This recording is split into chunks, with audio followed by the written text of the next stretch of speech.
So everybody's doing a bit of a story time of why they actually started TikTok. So this is my story time of why I started TikTok. Um, in 2018, Penny Campling, one of my roommates, was on her way home in a power wheelchair. And she was hit by a car and killed instantly. On July 15th, which is my birthday, my father passed away. On August 18th, or July 15th, 2020, so almost 2 years after Penny passed away, my dad passed away. But my dad had been sick for quite a while.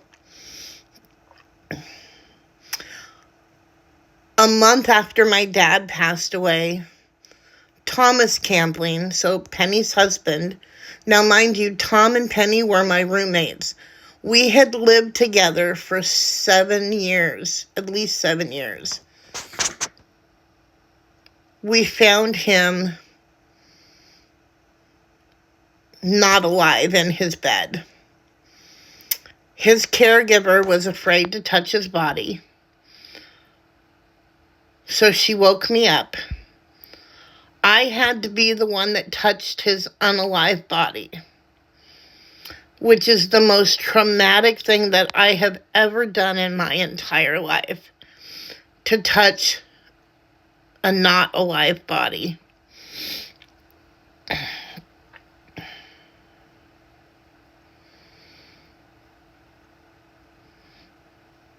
It's a feeling that it takes a very long time to get over. And you really don't ever get over that feeling of seeing a not alive body. But I knew the minute I touched him that he was gone.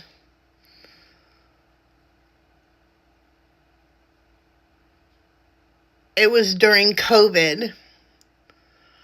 24 hours after he passed away, he was unalive, I was told that I couldn't live in the place that I had lived in for 4 years by the landlords, even though Governor Jay Inslee had passed a bill saying nobody could be evicted.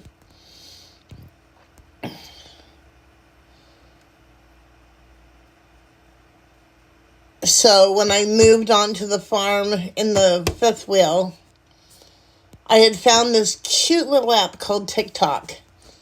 And I needed an outlet because for 2 years after Penny had died, I didn't have a way to grieve because we weren't allowed to leave our house other than to go to the doctor. And most of the time we did our doctor's appointments by the phone. We had to have our groceries delivered to the house. And so I used TikTok as a way to, an outlet to deal with my grief, to be funny, to talk to people again, because I had been isolated for 2 years in that house, and we were I kept saying, I feel like a prisoner. I feel like a prisoner in my own home because we're not being allowed to leave our home because COVID started really close after Penny had been killed. And it was like, being trapped, being held hostage in your own home. And it was, if it wouldn't have been for TikTok, having that outlet in the beginning, and I met the most amazing people, formed the most amazing friendships. And if it wasn't for TikTok, I would have never met those people. So I really, really hope this app doesn't go away. But I'm grateful for the time that I've had on this app because it's been the most amazing ride. And I have no regrets. I love you all so much. And I hope that you will follow me on the other places that I'm at. My link tree is in my bio. And I love you all.